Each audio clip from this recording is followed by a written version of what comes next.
All right, we're going to start because there are a lot of participants this year, more than we've ever had before, and I would dare say more audience members too, which is awesome, but also a little scary to me on behalf of the participants, right, who may not have expected such a big, robust turnout. I just ask you to remember that the performers are going to be basically here. So if you are sitting really close up and you think you're going to have any trouble being quiet, staying still, not being a distraction to them, move toward the back. If you have to get up and leave at any point, and I know that some of you can't stay the whole hour, that's fine. This isn't a class. We're thrilled that you're here. Do not get up while someone's performing. That's all I ask. Most of the performances take about 90 seconds, so no matter how important where you have to go is, it can wait that long. So there will be a pause in between each person. There'll be applause. We'll announce the next person. At that point, you can gather your stuff up and leave. And, that's fine. No one will judge you for that. But please, you will get the evil eye from lots of us if you get up during a performance. I'm just going to say something really quickly about what this competition is all about and then how it's going to work today, mostly for the participants to hear this.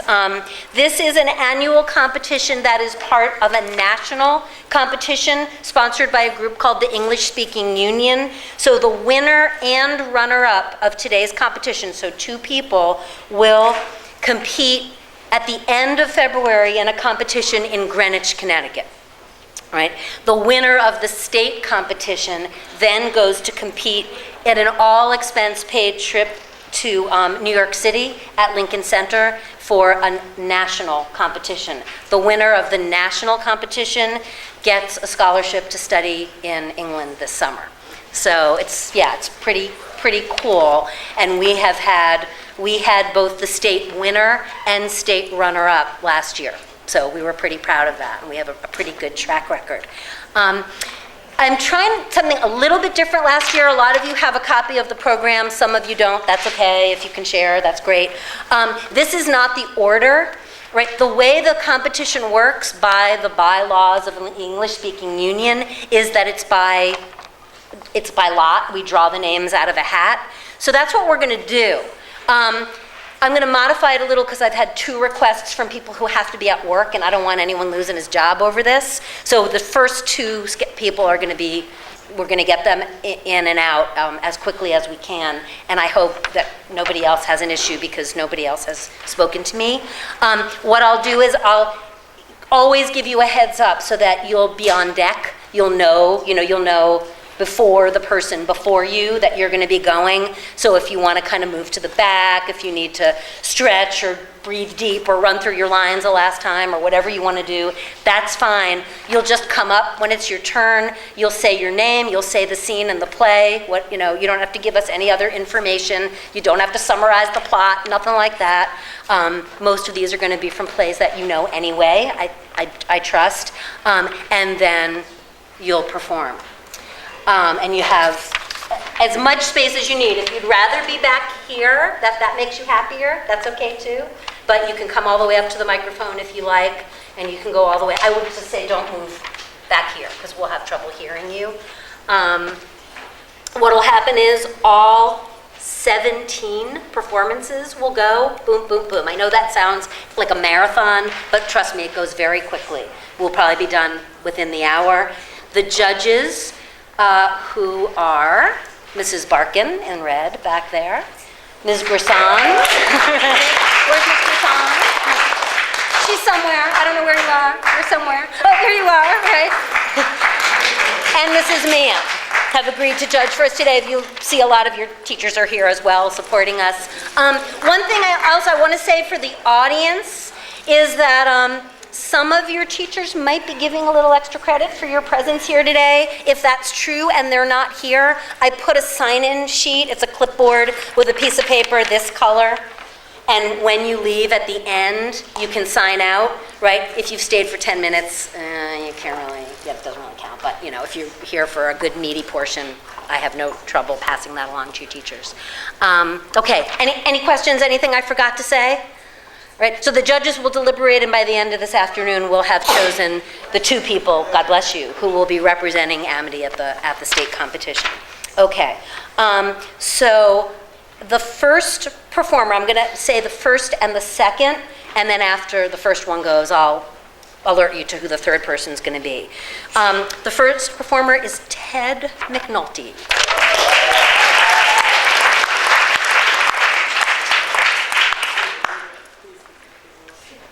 Hi, my name is Ted McNulty. I'm going to be doing a speech from a show called Much Ado About Nothing, and this is Benedict's speech.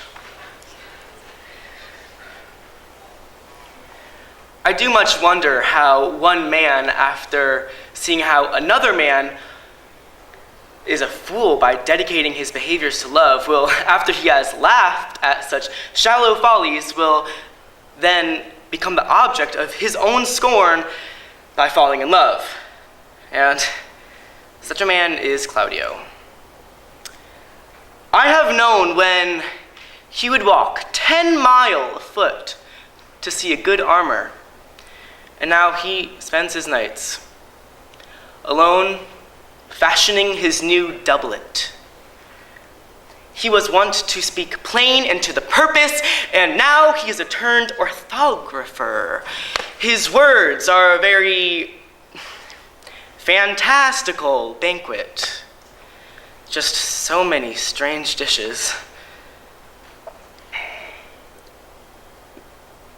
May I be so converted and see with these eyes? I think not. I cannot tell. Love may transform me to an oyster. But I'll have my oath on it. Till he hath made an oyster of me, love shall never make me such a fool. Rich she shall be. That's for certain. Wise, or I'll none. Beautiful, or I will never cheapen her. Fair, or I'll none. Of good discourse, an excellent musician. And her hair color shall be that which it pleases God. Thank you.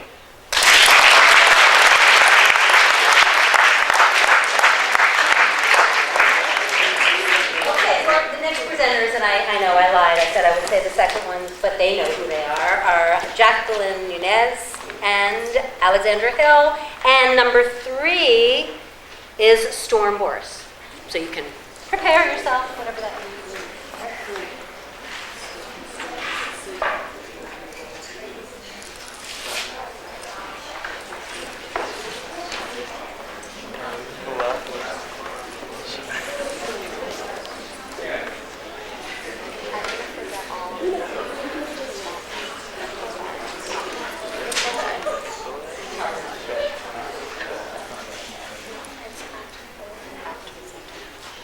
We're doing Act 2, Scene 2 of Macbeth. My husband. I have done the deed. Didst thou not hear a noise? I heard the owls scream and the crickets cry. Did not you speak? When? Now?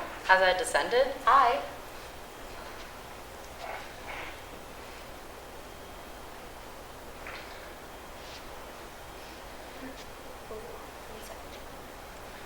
Hark! Who lies in the second chamber? Donalbain. 'Tis a sorry sight. A foolish thought to say a sorry sight. One did laugh and sleep, and the other cried murder. That they did wake each other. I stood and heard them, but they did say their prayers and address them again to sleep. There are 2 lodged together? One cried, God bless us, and amen the other, as they seen me with these hangman hands. Listening their fear, I could not say amen when they said God bless us. Consider it not so deeply. But wherefore could I not pronounce amen? I had most need a blessing, and amen caught in my throat. These deeds must not be thought after these ways, so it will make us mad. Methought I heard a voice cry, Macbeth does murder sleep, the innocent sleep, sleep that nets up the raveled sleeve of care. The death of each day's life Sore labor's bath, balm of hurt minds, great nature's second course, chief nourisher in life's feast. What do you mean? Still it cried, sleep no more, to all the house. Glamis hath murdered sleep, therefore Carter shall sleep no more, Macbeth shall sleep no more.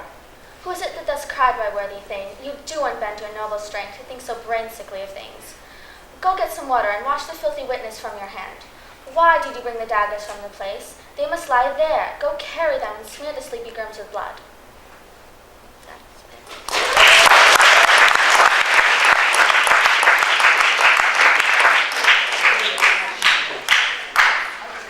After storm will be Kate Simon.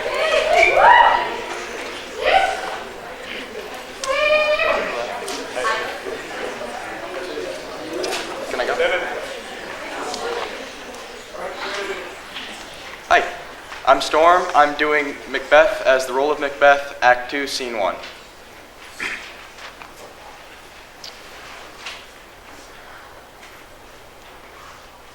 Is this a dagger which I see before me, the handle toward my hand? Come, let me clutch thee. I have thee not, and yet I see thee still. Art thou not, fatal vision, sensible to feeling as to sight? Or art thou but a dagger of the mind, a false creation, proceeding from the heat-oppressed brain? I see thee yet, in forms palpable, as this which now I draw. Thou marshalest me the way that I was going, and such an instrument I was to use. Mine eyes are made the fools of the other senses, or else worth all the rest. I see thee still, and on thy blade and dungeon, gouts of blood, which was not so before. There is no such thing. It is the bloody business which informs thus to mine eyes. Now o'er the one-half world, nature seems dead, and wicked dreams abuse the curtained sleep. Witchcraft celebrates pale Hecate's offerings, and withered murder, Alarum by his sentinel, the wolf, whose howls his watch, thus with his stealthy pace, with Tarquin's ravishing strides towards his designs, moves like a ghost. Thou sure and firm set earth, hear not my steps, which way they walk, for fear thy very stones pray to my whereabout, and take the present horror from the time which now suits with it. Whiles I threat, he lives. Words to the heat of deeds too cold breath gives. I go, and it is done. The bell invites me. Hear it not, Duncan, for it is a knell, which summons thee to heaven or to hell. End scene.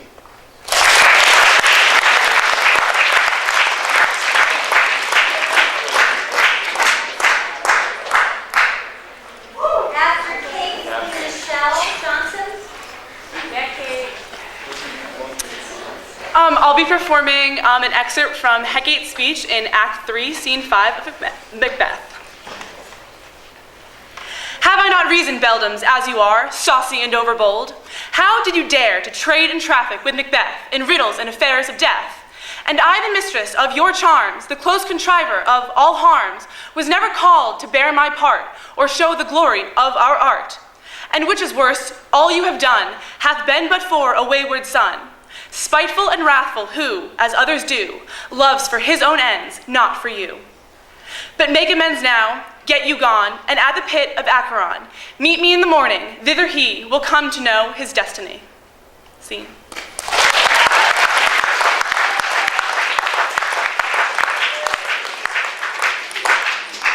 Okay, and after Michelle, this year we've allowed some scenes into the competition, although nationally it is a speech competition.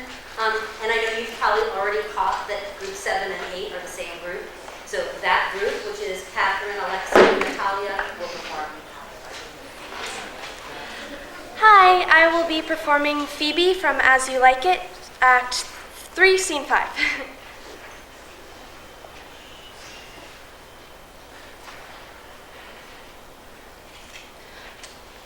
I would not be thy executioner. I fly thee, for I would not injure thee. Thou tell'st me there is murder in mine eye. 'tis pretty sure and very probable that eyes, that are the frailest and softest things, who shut their coward gates on atomies, should be called tyrants, butchers, murderers. Now I do frown on thee with all my heart, and if mine eyes can wound, now let them kill thee. Now, counterfeit to swoon, why not fall down? Or if thou canst not, oh, for shame, lie not to say mine eyes are murderers. Now show me the wound mine eye hath made in thee. Prick thee but with a pin, and there remains some scar of it. Lean but upon a rush, the cicatrice and capable in pressure thy palm some moment keeps. But now mine eyes, which I have darted at thee, hurt thee not. Nor I am sure there is no force in eyes that can do hurt. Thank you.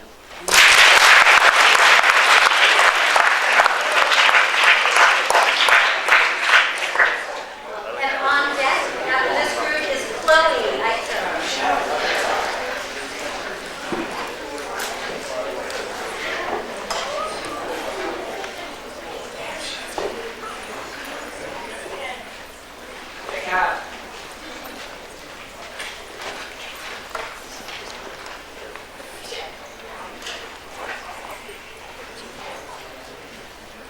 Hello, we are doing Act 4, Scene 1 of Macbeth, the witches scene.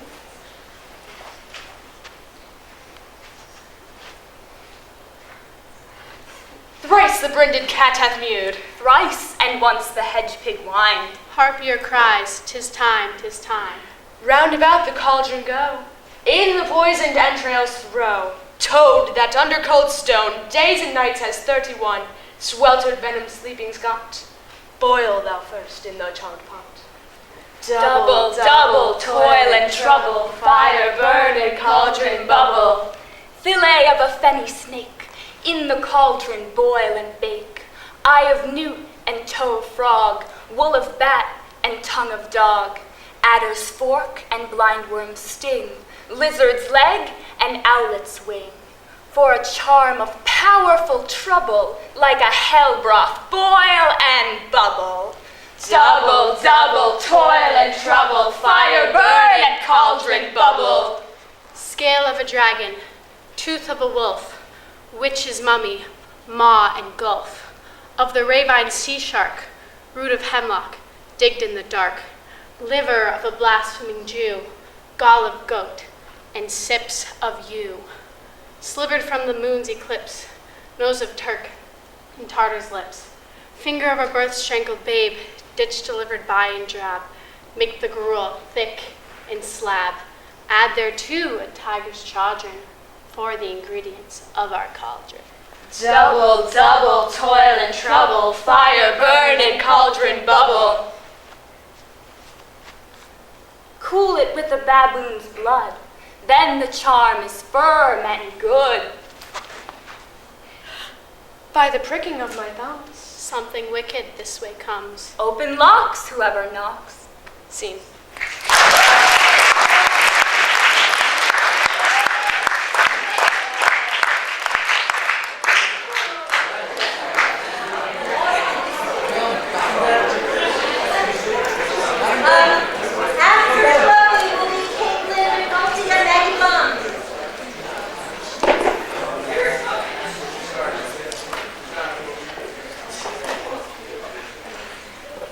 Hi, my name is Chloe Eitzer, and I'm performing Act 1, Scene 5 from Macbeth. The raven himself is hoarse that croaks the fatal entrance of Duncan under my battlements. Come, you spirits that tend on mortal thoughts, unsex me here and fill me from crown to toe, top full of direst cruelty. Make thick my blood and stop up the access and passage to remorse, that no compunctuous visitings of nature shake my fell purpose. Come to my women's breasts, you murdering ministers, and take my milk for gall, that wherever in your sightless substance is, you wait on nature's mischief. Come, thick night, and pall thee in the dunnest smoke of hell, that my keen knife see not the wound it makes, nor heaven peep through the blanket of the dark to cry, hold, hold. Scene.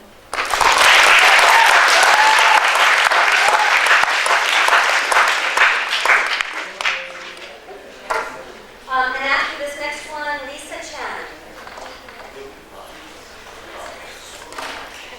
Hello, I'm Caitlin, and that's Maggie. We are doing Act 5, Scene 8 from Macbeth. I am Macbeth, and Maggie is Macduff. Why should I play a Roman fool and die on my own sword? Whiles I see lives, the gashes do better upon them. Turn, Helm, turn. Of all men else I have avoided thee. But get thee back, my soul is too much charged with blood of thine already. I have no words. My voice is in my sword. Thou bloodier villain than terms can give thee out. Thou losest labor, as easy mayest thou in the trenchant air with thy keen sword and presses make me bleed. I let fall thy blade on vulnerable crest. I bear a charmed life which must not yield to one of woman born. Then despair thy charm, let the angel whom thou still hast served tell thee Macduff was from his mother's womb untimely ripped. Accursed be the tongue that tells me so, for it hath cowed my better part of man. But these juggling fiends no more believe that falter with us in the double sense.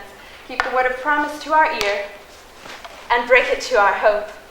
I'll not fight with thee. Then yield thee, coward, and live to be the show and gaze all the time. We'll have thee, as our rare monsters are, painted upon a pole, and underwrit, here may you see the tyrant.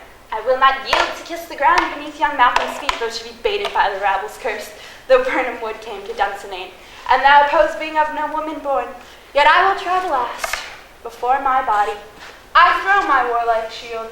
Lay on Macduff, and damned be him to first cry. Hold, enough. See?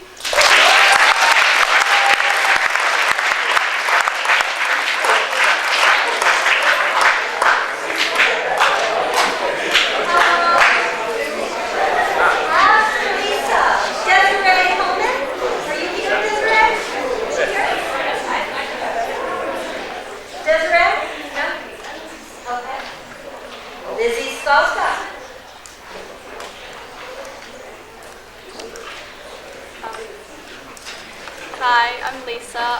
Today I'm going to do Sonnet 116, a little different from a play. Okay. Let me not to the marriage of true minds admits impediments. Love is not love which alters when it alteration finds, or bends with the remover to remove.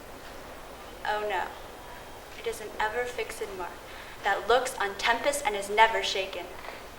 It is the star to every wandering bark, whose worth unknown, although his height be taken. Love's not time's fool, though with rosy lips and cheeks within his bending sickle's compass come. Love alters not with his brief hours and weeks, but bears it out, even to the edge of doom.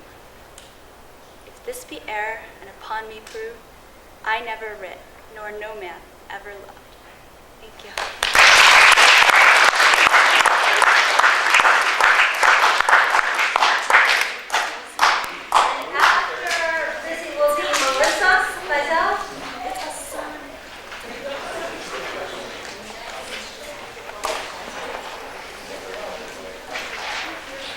Oh, then I see. Queen Mab hath been with you. She is the fairy's midwife, and she comes in shape no bigger than an agate stone on the forefinger of an alderman. Her wagon spokes made of long spinner's legs, the cover of the wings of grasshoppers. Her wagoner, a small gray-coated gnat, not half so big as a round little worm, plucked from the lazy finger of a maid. And in this state she gallops, night by night, through lovers' brains, and then they dream of love.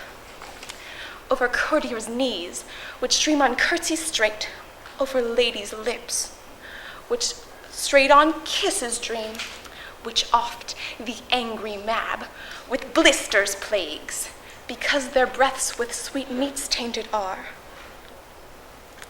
That is this very mab, that plats the manes of horses in the night. This is the hag, when maids lie on their backs, making them women of good carriage. This is she. Scene.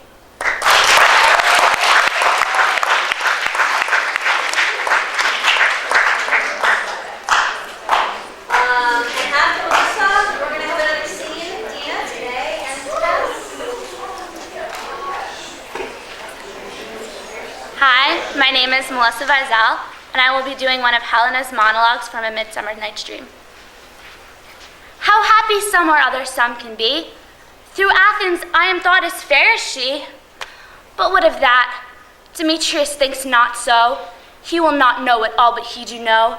And as he errs, doting on Hermia's eyes, so I, admiring of his qualities, things vain and vile, holding no quantity, love can transpose to form and dignity. Love looks not with the eyes, but with the mind, and therefore is winged Cupid painted blind, nor hath those mind of any judgment taste, wings and no eyes, figure and heady haste. And therefore is love said to be a child, because in choice he is so oft beguiled. As waggish boys that game themselves forswear, so the boy love is perjured everywhere. For ere Demetrius looked on Hermia's eyne, he hailed down oaths that he was only mine. And when this hailsome heat from Hermia felt, so he dissolved, and showers of oaths did melt. I will go tell him of fair Hermia's flight. Then to the wood will he go tomorrow night. Pursue her, and for this intelligence, if I have thanks, it is a dear expense. But hair in me to enrich my pain, to have a sight thither and back again.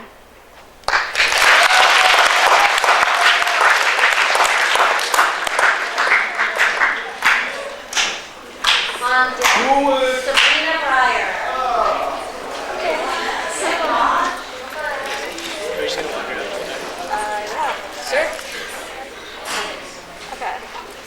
Sure. All right, we're doing Act 4, Scene 1 from Macbeth, which is the witches' scene. Thrice the brinded cat hath mewed. Thrice and once the hedge pig whined. Harpier cries, 'tis time, 'tis time. Round about the cauldron go, in the poisoned entrails throw. Toad that under cold stone, days and nights has 31. Sweltered venom sleeping got, boiled out first in the charmed pot. Double, double, toil and trouble, fire burn and cauldron bubble. Fillet of a fenny snake, in the cauldron boil and bake. Eye of newt, toe of frog, wool of bat and tongue of dog. Adder's fork and blindworm sting, lizard's leg and owlet swing. For a charm or powerful trouble, like a hell broth boil and bubble.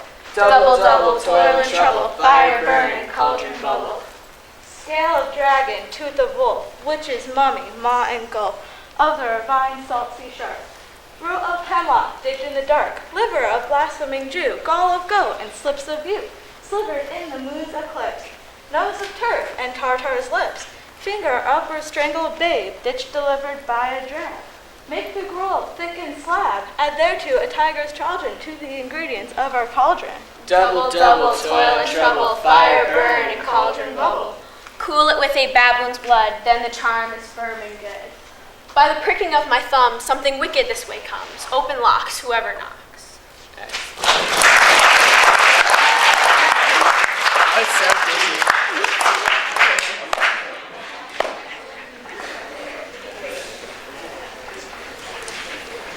All right, we only have a few left, and after Sabrina, Alexa. Still here? Should I go?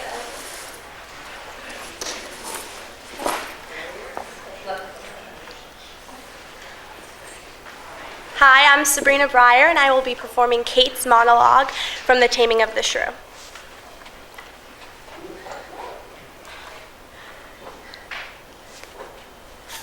fie, unknit that threatening unkind brow, and dart not scornful glances from those eyes to wound thy lord, thy king, thy governor. It blots thy beauty as frosts do bite the meads, confounds thy fame as whirlwinds shake fair buds, and in no sense is meet or amiable. A woman moved is like a fountain troubled, muddy, ill-seeming, thick, bereft of beauty, and while it is so, none so dry or thirsty will deign to sip or touch one drop of it. Thy husband is thy lord, thy life, thy keeper, thy head, thy sovereign, one that cares for thee, and for thy maintenance commits his body to painful labor both by sea and land, to watch the night in storm, the day in cold, whilst thou liest warm at home, secure and safe, and craves no other tribute at thy hands but love, fair looks, and true obedience. Too little payment for so great a debt. Such duty as the subject owes the prince, even such a woman oweth to her husband, and when she is froward, peevish, sullen, sour, and not obedient to his honest will, what is she but a foul, contending rebel and graceless traitor to her loving lord? I am ashamed that women are so simple to offer war where they should kneel for peace or seek for rule, supremacy, and sway when they are bound to serve, love, and obey. Why are our bodies soft and weak and smooth, unapt to toil and trouble in the world, but that our soft conditions and our hearts should well agree with our external parts? Come, you forward and unable worms. My mind hath been as big as one of yours, my heart as great, my reason happily more.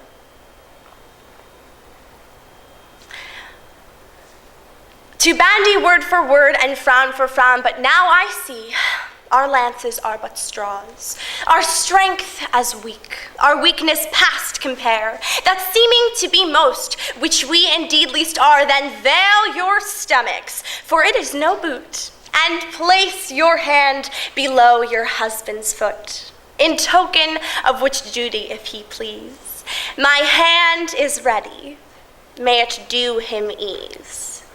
Thank you.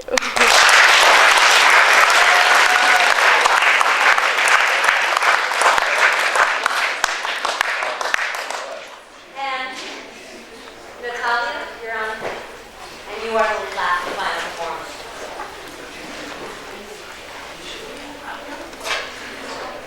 Hi, I'm Lexi. I'm going to be doing Act 5, Scene 1, Lady Macbeth's scene, sleepwalking scene.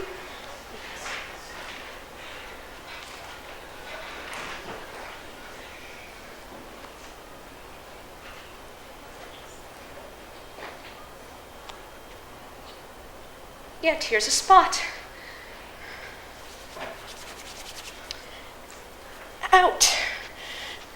Damn spot out, I say! 1, 2. Why then, 'tis time to do it. Hell is murky. Fie, my lord, fie. A soldier and afeard? What need we fear those who know it, when none can call our power to account? Yet who would have thought the old man to have so much blood in him? The Thane of Fife had a wife. Where is she now?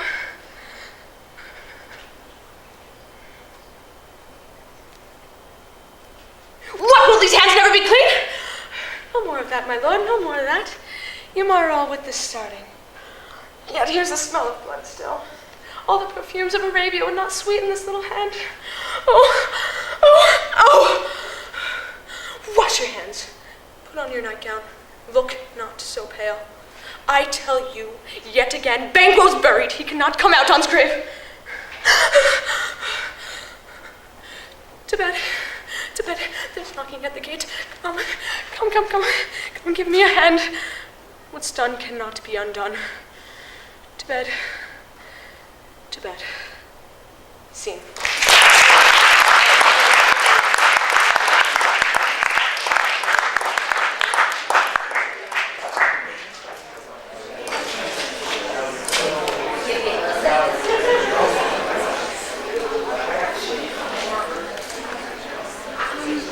I'm Natalia, and I will be performing Shylock's monologue from The Merchant of Venice, Act 1, Scene 3.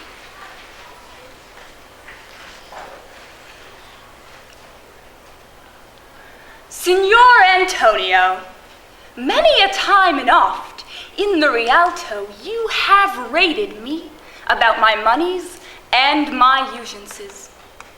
Still have I borne it with a patient shrug, for sufferance is the badge of all our tribe. You call me misbeliever, cutthroat dog, and spet upon my Jewish gabardine, and all for use of that which is mine own. Well then, it now appears you need my help. Go to then. You come to me and you say, Shylock, we would have moneys. You say so. You that did void your room upon my beard and foot me as you spurn a stranger cur over your threshold. Moneys is your suit. What should I say to you? Should I not say, hath a dog money? Is it possible a cur can lend 3,000 ducats? Or shall I bend low and in bondman's key with bated breath and whispering humbleness say this, fair sir, you sped on me on Wednesday last. You spurned me such a day. Another time you called me dog. And for these courtesies, I'll lend you thus much moneys. Scene.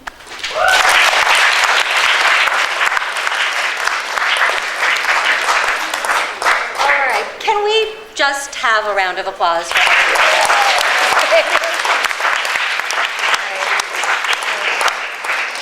So that was truly spectacular, but the judges have to make a decision about who is going to go on to represent the school. I wish we could send a van load of you to the competition, but we can't.